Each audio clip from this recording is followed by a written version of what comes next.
sequences, so at some point I won't be on the screen, and then we'll join the screen again, okay? So hear these words from Genesis 37. Jacob lived in the land where his father had stayed, in the land of Canaan. This is the account of Jacob's family line. Joseph, a young man of 17, was tending the flocks with his brothers, the sons of Bilhah and the sons of Zilpah, his father's wives. And he brought their father a bad report about them. Now Israel, Jacob, loved Joseph more than any of his other sons, because he had been born to him in his old age. And he made an ornate robe for him. When his brothers saw that their father loved him more than any of them, they hated him and could not speak a kind word to him. Joseph had a dream, and when he told it to his brothers, they hated him all the more. He said to them, "Listen to this dream that I've had. We were binding sheaves of grain out in the field when suddenly my sheaf rose and stood upright, while your sheaves gathered around mine and bowed down to it." His brothers said to him, "Do you intend to reign over us? Will you actually rule us?" And they hated him all the more because of his dream and what he had said. Then he had another dream, and he told it to his brothers.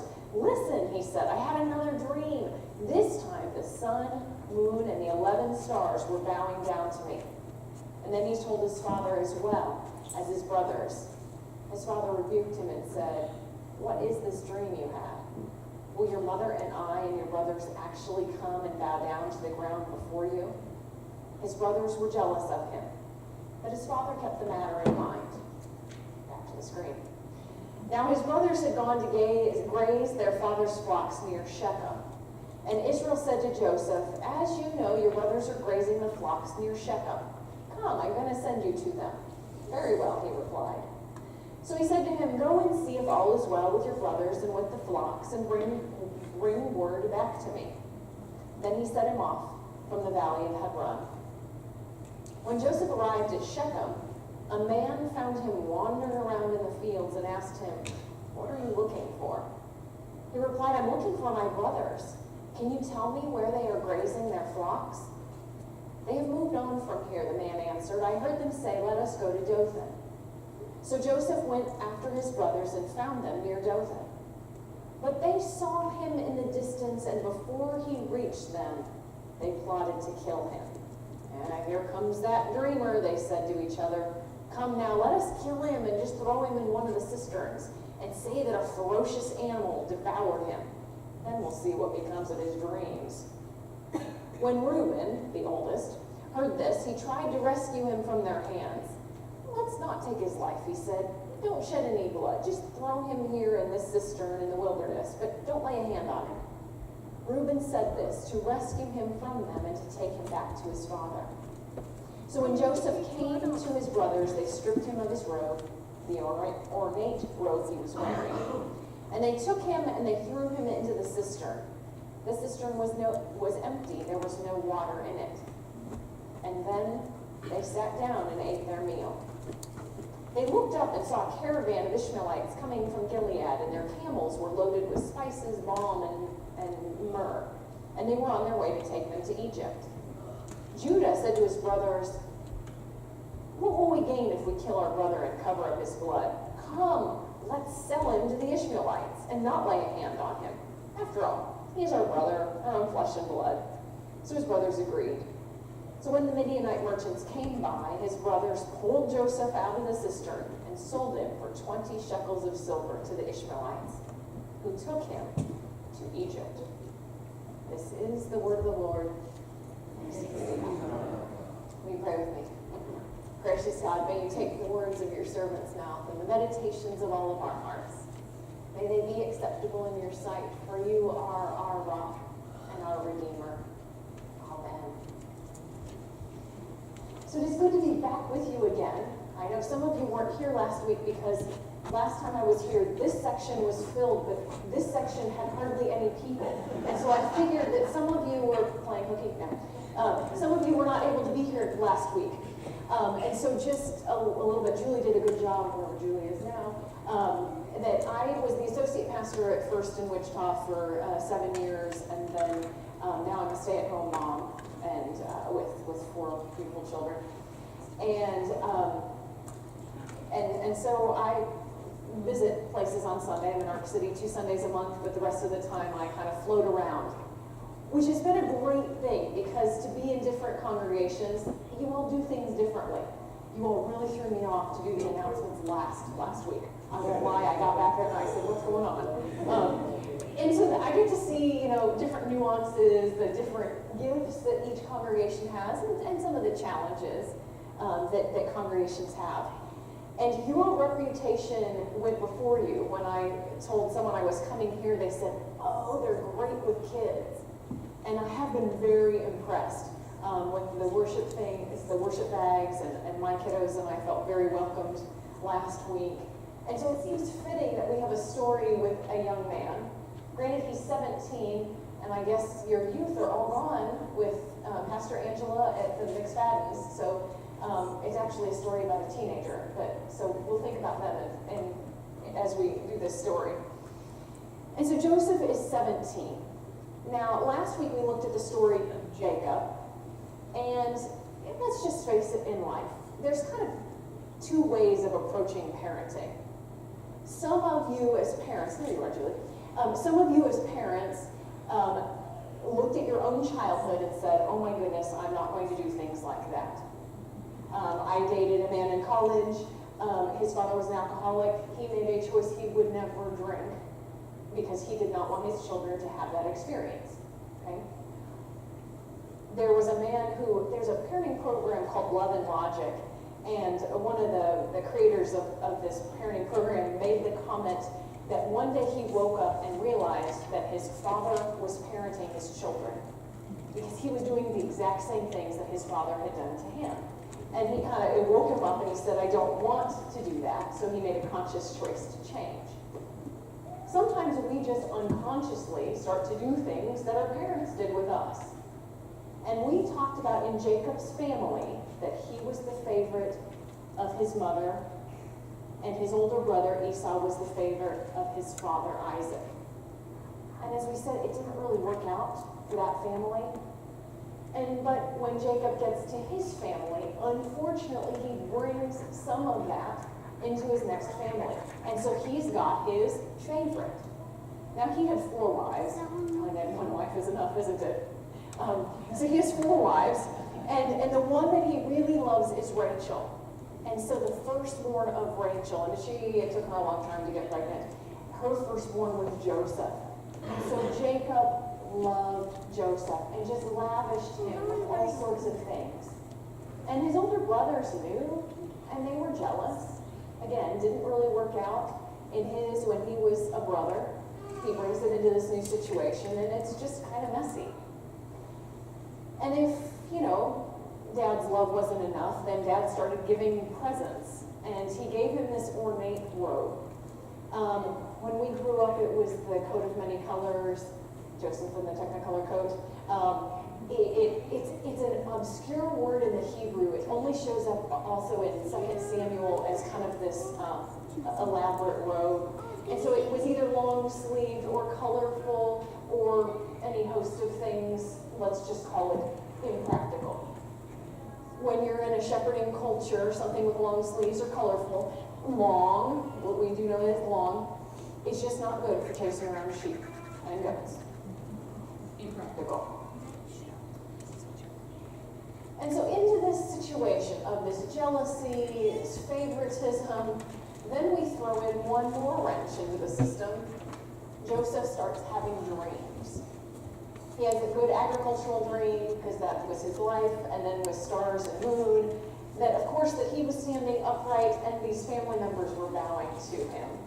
And as a 17-year-old boy is prone to run his mouth, he tells, hey, this dream I've had. And it only adds to the jealousy and the frustration and the difficulty within this family system. And so it's interesting, and then he's tattletaling on the sons of Gad and Asher, and it's just a bad situation. So the boys are out, the older brothers are out shepherding, and you would kind of move in a shepherding pattern. We are Israel really dry. And so they would kind of move from Hebron area up to Shechem and then on to Dothan. This was the places that we have named here biblically. It is part of normal shepherding patterns. And so the brothers of Joseph are out in the field. They were going to be in the Shechem area. If you know your Bible well, there was a little bit of a run-in with the Shechemites a couple chapters before. And so, it was just kind of an interesting situation. And so I think Jacob, Israel, wanted to make sure that everything was okay, and so he sends Joseph to go check on them. And I love the picture of Joseph in this robe just kind of wandering around, looking around, and this guy says, "What are you looking for?" "I'm looking for my brothers." He just strikes me as kind of clueless, Joseph, in this scene. Oh, they went on up to Dothan. Okay, so he goes on up to Dothan, and then from far away the brothers start seeing him in the impractical robe, traipsing around.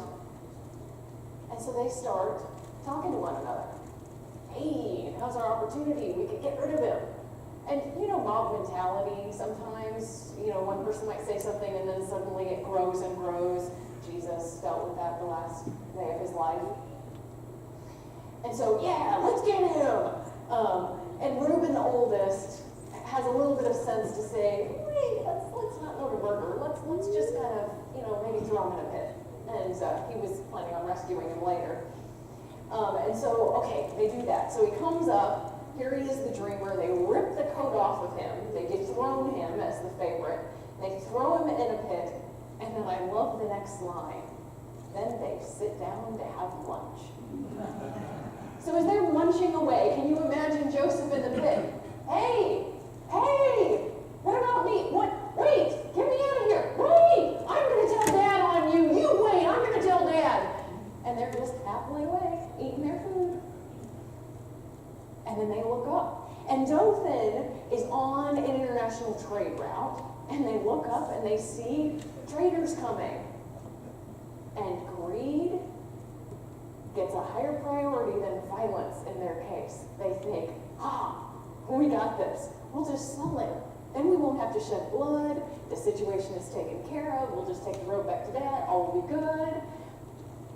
And so they sell him. And he goes off.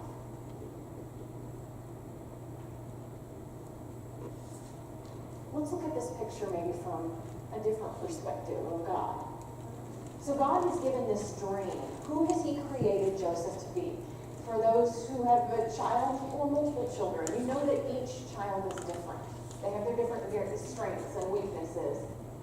Who did God make Joseph to be? And part of the job as parent is to try to bring that out, try to discover with your child who God has made them to be, and to bring that out. That's where the community of faith gets involved, and you all help in that process. Who has God made Joseph to be? Definitely a ruler. Definitely a leader. He's given him two dreams in which he is standing and others are bowing down to him. He is meant to be a leader. And yet he's put in a family situation which is not necessarily conducive to that. Because his father just wants to pamper him. His brothers, too much water has gone under that bridge. They aren't going to take him seriously. And so what does God have to do? God takes him out of that situation and sends him to Egypt. And what happens when he's in Egypt? Interestingly, he gets sold, at the end of this chapter, into the household of Potiphar. And Potiphar was, a ranking guy in the Egyptian hierarchy. He starts out as a lowly slave and works his way up and becomes the head of the household at Potiphar's house in Egypt. Okay, there's a little run-in with Potiphar's wife. So he ends up in jail, innocently accused of something, didn't happen. Ends up in jail, and lo and behold, he works his way up till that he is the top prisoner watching over other prisoners in jail. So God, who has made Joseph to be one who rules and can administrate, those gifts and skills couldn't have come out in his family. God had to get him out of the situation and to put him in Egypt. Now, if you had asked him when he was traveling with the Ishmaelites, wandering across into Egypt, if you had asked him when he was sitting in jail, does God love you? Does God have the best for you? I think Joseph might question that. And yet all of those things go together to bring out the skills, to bring out the man so that Joseph becomes the man who God needs him to be, one who will then save the country of Egypt during the famines, and then give a place for the Israelites to flourish in the midst of famine. And so an interesting perspective. And Joseph will say at the end of his life, what you meant for ill, God meant for good. He could not have become the man that God needed him to be unless he went through those hardships of being sold by his brothers, of being put in prison, and all of those circumstances, even in prison for more than two years. And so I think this is an invitation for us to look at our lives. Whether you're 10 or 50 or 70, what are those circumstances in your life that have helped unpack who you are? I bet most of us can look back in our lives, and there are just some wacky things that happen in our world, in our lives. And yet, when you think about them 10 years or 30 years later, you're like, oh, what happened back there helped give me skills or knowledge or an exposure to something that then I needed when I was 30. Or that helped me when I was 50 and went through this situation. Or that helped me when my friend was going through this and I knew what to do or what to say. So God uses all of these things. And it's an invitation to have a perspective to look back on our lives. They were not pleasant things that Joseph went through. He went through the good and the bad. Or the good, the bad, the ugly, you know. He went through some terrible things. And yet, it was through those terrible things that things became revealed in Joseph's life. And so we can think back of the good and the bad and the ugly in our own lives. Where was God in that midst? Everything in our lives is Father filtered. God has allowed into our lives. And we can have the perspective. We are invited to have the perspective to ask God, okay, where were you in that? What was going on? Why did I go through that? And they can be simple things or big things. And then having that knowledge and looking at stories like Joseph, it gives us confidence when we hit new challenges in our lives to be able to look at them with faith and say, okay, God, you brought this into my life at this time. I'm going to trust you to help me. I'm going to trust that something in this I need to bring out pieces of me, and so help me to go through this with grace. And sometimes the circumstances are part of just the stepping stones. We have this great story, Jean read the great story from Matthew of Jesus. This story is really funny to me. You know, he sends them out on the boat, and then he waits until they're in trouble, and then he just starts marching along on the water. It's just hilarious. And they're like, it's a ghost. And then Peter, who was Peter meant to be? Peter was the leader. He was going to be the one that Jesus knew was going to have to take over when he left in body to go back to his Father. It was going to be Peter and the others who were going to have to take the ministry and move it forward. And so when Peter said, well, hey, ask me to come out to you. And he comes out, and then he starts seeing the waves, and he starts sinking, and Jesus says, you have little faith, and he grabs him. Do you think when Peter then stood in front of the Sanhedrin, or stood at his execution, he could look back and remember, oh yeah, I walked on water because of Jesus, and it gave him the strength to be able to stand later in his life. So what are the circumstances in your life that God has taken you through?